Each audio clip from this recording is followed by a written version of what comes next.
محترم ناظرین اور سامعین، ہماری اس ویڈیو کو مس نہ کیجیے گا، اس لیے کہ ہم اس ویڈیو میں ان فتنوں کے بارے میں، ان علامات کے بارے میں بات کریں گے جو قیامت سے پہلے ظاہر ہونے والے ہیں۔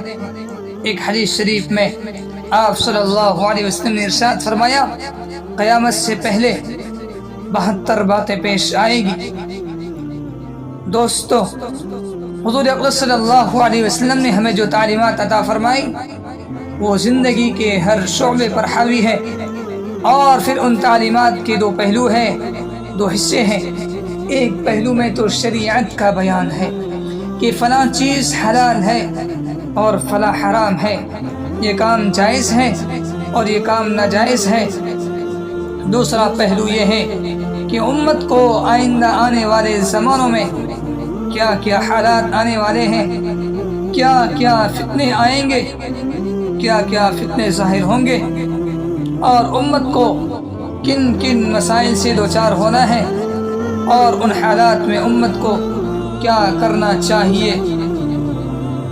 ہم نے بارہا سنا ہے کہ یہ فتنے کا دور ہے، فتنے کا زمانہ ہے، تو ہم یہ سمجھنے کی کوشش کرتے ہیں کہ فتنہ کسے کہتے ہیں، فتنہ کیا چیز ہے۔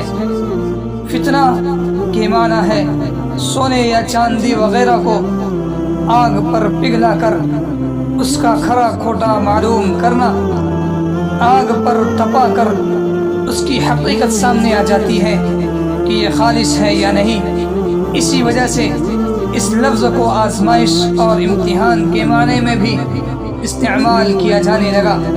چنانچہ فتنے کے دوسرے معنی ہوئے آزمائش، لہذا جب انسان پر کوئی تکلیف یا مصیبت یا پریشانی آئے اور اس کے نتیجے میں انسان کی اندرونی کیفیت کی آزمائش ہو جائے کہ وہ انسان ایسی صورت میں کیا طرز عمل اختیار کرتا ہے، آیا اس وقت صبر کرتا ہے یا واویلا کرتا ہے، فرما بردار رہتا ہے یا نافرمان ہو جاتا ہے، اس آزمائش کو بھی فتنہ کہا جاتا ہے۔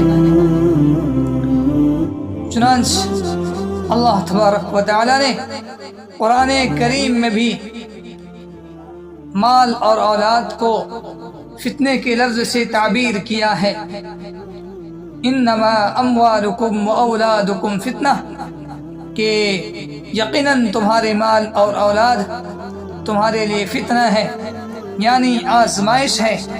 اللہ تعالیٰ نے مال و دولت کی جن نعمتوں سے نوازا ہے اور جو اولاد تمہیں عطا کی ہے وہ تمہارے لیے امتحان اور آزمائش ہے کہ تم مال کو صحیح اللہ کے راستے میں خرچ کرتے ہو یا نہیں، صحیح جگہوں پر خرچ کرتے ہو یا نہیں، یا پھر غلط راستے پر اور غلط جگہوں پر خرچ کرتے ہو اور عیاشی کرتے ہو۔ اسی طرح اولاد کے سلسلے میں تم اللہ کے کیا کیا حقوق ادا کرتے ہو۔ کہیں اولاد کی محبت تمہیں اللہ کے احکام پر عمل کرنے سے روکتی ہے،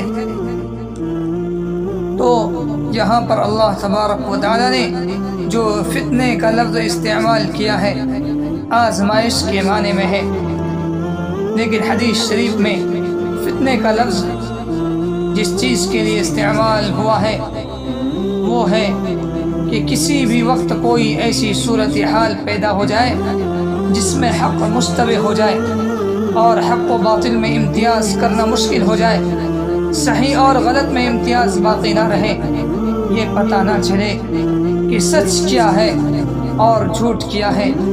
جب یہ صورتحال پیدا ہو جائے گا تو یہ کہا جائے گا یہ فتنے کا دور ہے۔ اسی طرح معاشرے کے اندر گناہ، فسق و فجور، نافرمانی عام ہو جائے تو اس کو بھی کہا جائے گا کہ یہ فتنے کا دور ہے۔ اسی طرح جو چیز حق نہ ہو اس کو حق سمجھ لینا، اور جو چیز دلیل ثبوت نہ ہو اس کو دلیل ثبوت سمجھ لینا بھی ایک فتنہ ہے۔ جیسے آج کل صورتحال ہے کہ اگر کسی سے دین کی بات کہو کہ فلاں کام گناہ ہے، ناجائز ہے، بدعت ہے، جواب میں وہ شخص کہتا ہے کہ ارے یہ کام تو سب کر رہے ہیں، اگر یہ کام گناہ اور ناجائز ہے تو پھر ساری دنیا کیوں یہ کام کر رہی ہے؟ یہ کام تو سعودی عرب میں بھی ہو رہا ہے۔ آج کے دور میں یہ ایک نئی مستقل دلیل ایجاد ہو چکی ہے۔ یہ بیوقوفی کی بات ہے، جہالت کی بات ہے۔ سعودی عرب میں کسی کام کے ہونے سے وہ کام صحیح نہیں ہو جاتا، یا کسی شخص کے کوئی کام کرنے کی وجہ سے وہ کام صحیح ہو جائے، یہ کوئی دلیل نہیں ہے، یہ کوئی حجت نہیں ہے۔ حضرات گرامی، ہمارے لیے دلیل قرآن، حدیث، اجماع امت اور قیاس ہے۔ دوستو، قیامت سے پہلے بہت سارے فتنے ظاہر ہوں گے، اور ایسے ایسے فتنے آئیں گے کہ بظاہر ان سے بچنا مشکل ہو جائے گا۔ ایک حدیث شریف میں حضور اقدس صلی اللہ علیہ وسلم نے ارشاد فرمایا: تقع الفتن فی بیوتکم کوقع المطر۔ آئندہ زمانے میں فتنے تمہارے گھروں میں اس طرح گریں گے جیسے بارش کے قطرے گرتے ہیں۔ بارش کے قطروں سے اس لیے تشبیہ دی کہ جس طرح بارش کا پانی کثرت سے گرتا ہے، اسی طرح وہ فتنے بھی کثرت سے آئیں گے۔ اور دوسرے یہ کہ بارش کا پانی جس طرح مسلسل گرتا ہے کہ ایک قطرے کے بعد دوسرا قطرہ، دوسرے کے بعد فوراً تیسرا قطرہ، اسی طرح وہ فتنے بھی مسلسل اور لگاتار آئیں گے کہ ابھی ایک فتنہ آ کر ختم نہیں ہوگا کہ دوسرا فتنہ کھڑا ہو جائے گا، دوسرے کے بعد تیسرا آئے گا، اور یہ فتنے تمہارے گھروں میں آ کر گریں گے۔ دوسری حدیث میں حضور صلی اللہ علیہ وسلم نے ارشاد فرمایا: ستکون فتن کقطع اللیل المظلم۔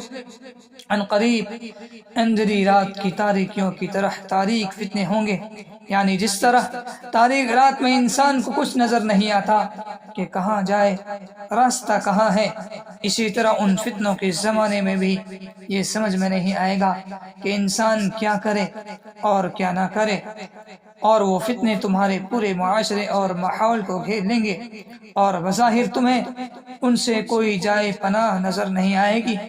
اور آپ صلی اللہ علیہ وسلم نے ان فتنوں سے پناہ کی دعا مانگی ہے،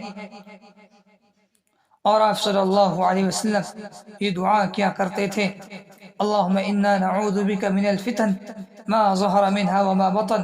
اے اللہ، ہم آنے والے فتنوں سے آپ کی پناہ چاہتے ہیں، ظاہری فتنوں سے بھی اور باطنی فتنوں سے بھی پناہ چاہتے ہیں۔ تو ہم آئندہ روزانہ ہر ویڈیو میں ایک ایک فتنے کو بیان کریں گے۔ قیامت سے پہلے جو چھوٹے چھوٹے 72 فتنے آئیں گے، ان فتنوں کو روزانہ ہم ایک ایک کر کے بیان کریں گے۔ آپ سے درخواست ہے کہ ہماری ہر ویڈیو کو سنیے گا، اور روزانہ ایک فتنے کو بیان کیا جائے گا، اسے یاد کرنے کی کوشش کریں اور ان فتنوں سے بچنے کی کوشش کریں۔